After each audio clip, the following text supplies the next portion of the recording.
Welcome back to Landman History, here with you on this new video titled The Articles of Confederation. Let's get a flipped classroom lesson going. Got your notes? Let's get those answers. Here we go. Remember to use the right side of your journal, kids, if you're working out of your journal, or use that template. Use that template, follow me in order. Good listening skills, good reading skills, good thinking skills. You're going to have to come up with those answers, okay? All right.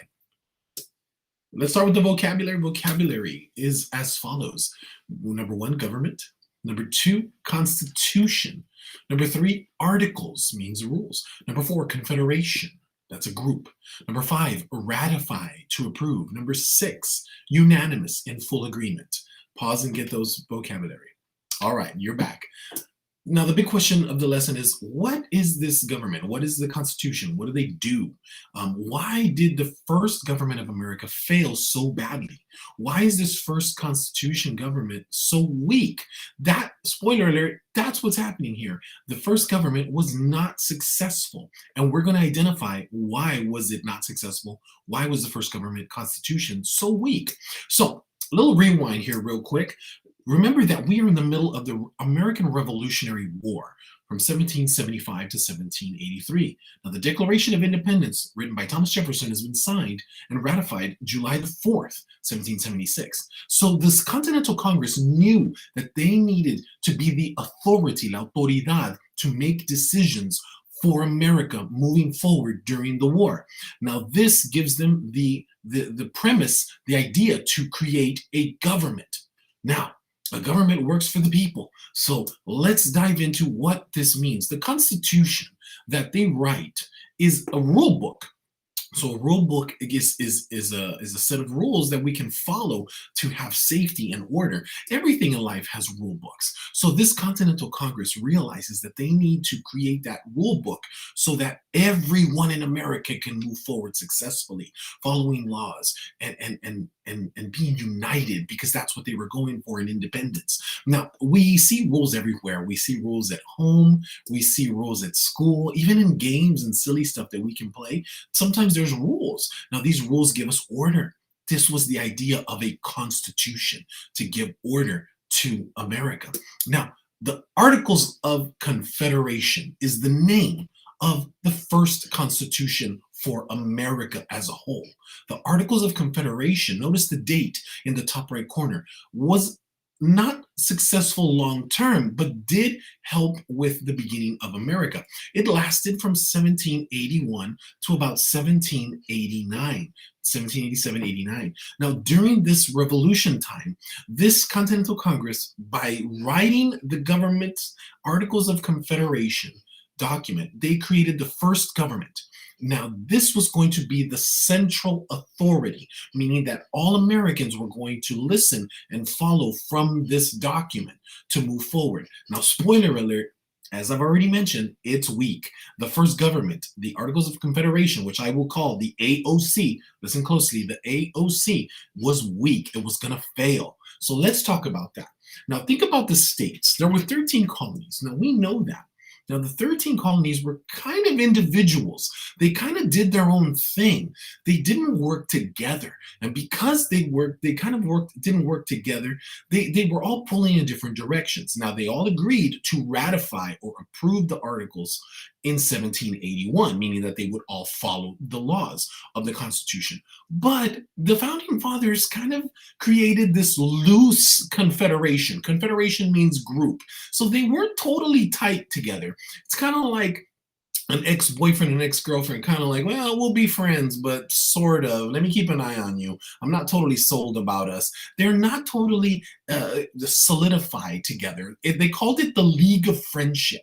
Now, this was going to be the most weakest description that we can find for the Confederation, because it wasn't totally solid. Now, in this way, the government was going to be weak because the power of the government was not going to be with all of the states. It was going to be individually with each individual state. So again, 13 states pulling in 13 different directions, not united, but kind of loose and kind of separate. So states had the power in the Articles of Confederation government.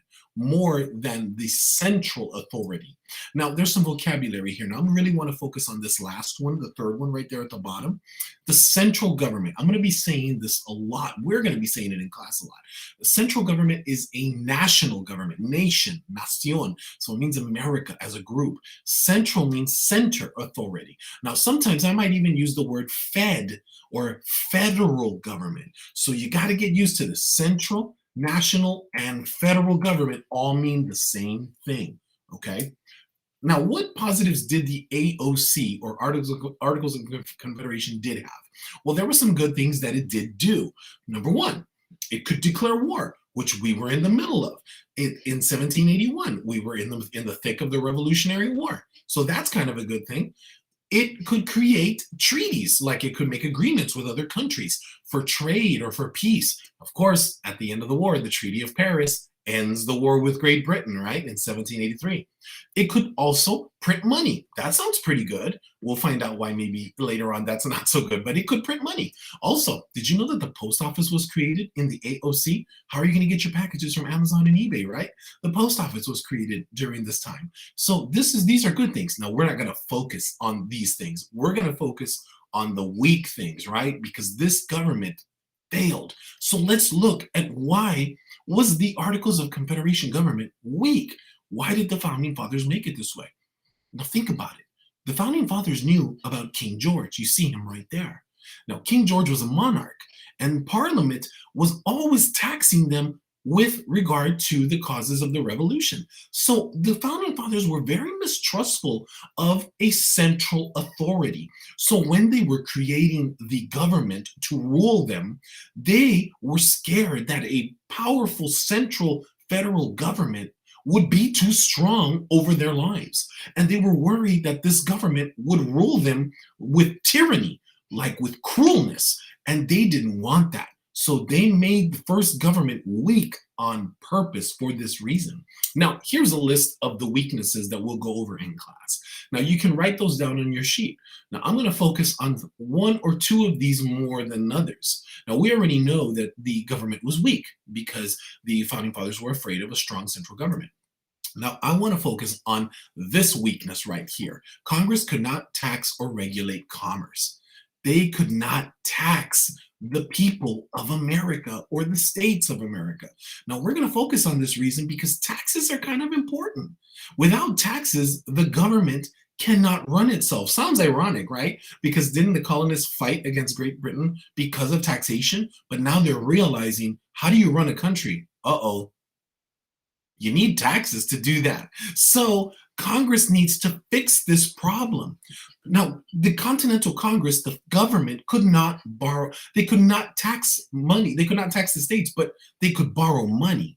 Now, this doesn't sound like the most successful recipe to get money. If you're having to borrow from everywhere, that doesn't sound like you're going to be very financially well off. So the government was having trouble making money. So they were going to the states essentially saying, hey, can you give us money for the war? Because the wars cost money. And of course, the states go to look at the Congress, right? And they're like, well, we can't give you money because we need money. How are we going to give you money and us not have money? So Congress was left broke.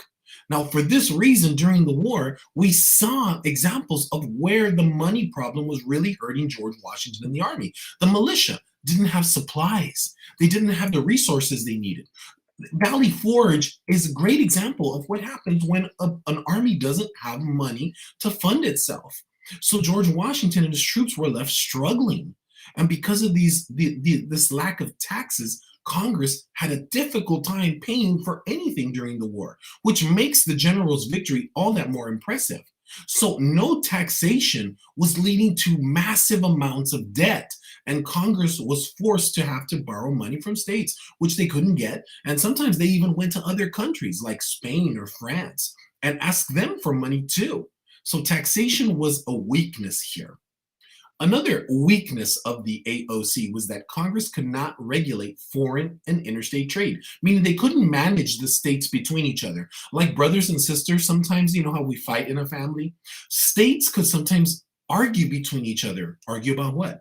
Argue about taxes. Argue about the states could even trade and tax each other's goods. And the federal government could not oversee that.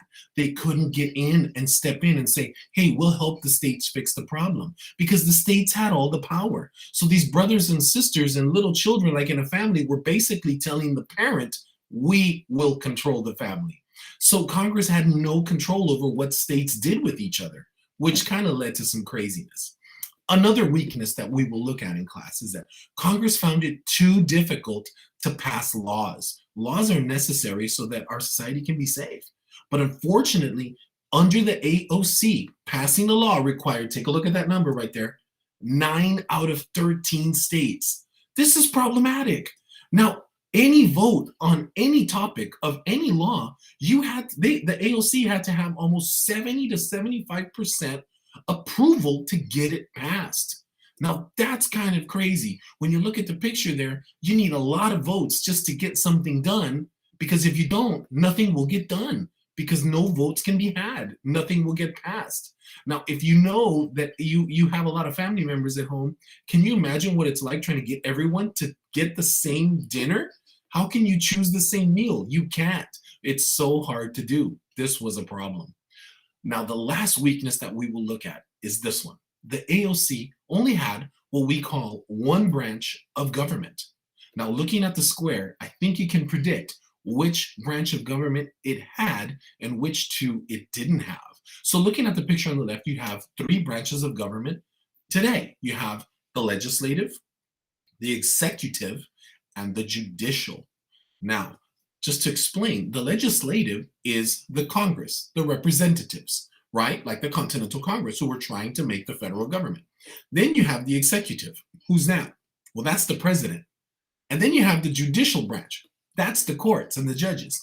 So the AOC was lacking 2 of these and only had 1 working. Can you tell which one it is? Here it comes. Boom. The AOC only had the legislative branch, which was the congressman. It didn't have a president and it didn't have any courts. Think about that. How could a society of government run if there's no president to enforce the laws? Presidents' jobs are to make sure that branches of government are following laws. Without a president to do that, states could basically say, I'll do what I want. Think about an issue like, oh, I don't know, slavery. Some states say yes, some states say no, and they all go in different directions. And now we're not united anymore. See how that can be a problem? And then there's no courts. Courts decide trials and cases in terms of disputes. So courts are trying to be fair for people. Without courts, we can't get any resolutions to problems that we have. This could be a really big problem, and it was. So let's review. What were the main weaknesses of the first government, the Articles of Confederation? Well, number 1, couldn't collect taxes. Taxes, we need them to make a government run. Number 2, there was only 1 branch of government. And because there was only the legislative branch, there was no president to enforce laws. This made the government weak. And last, states had more power than the federal government.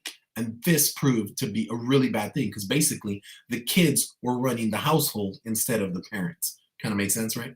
So listen, guys, thanks for being here today and studying up on the Articles of Confederation. I'm going to see you in the next one. All right? Peace.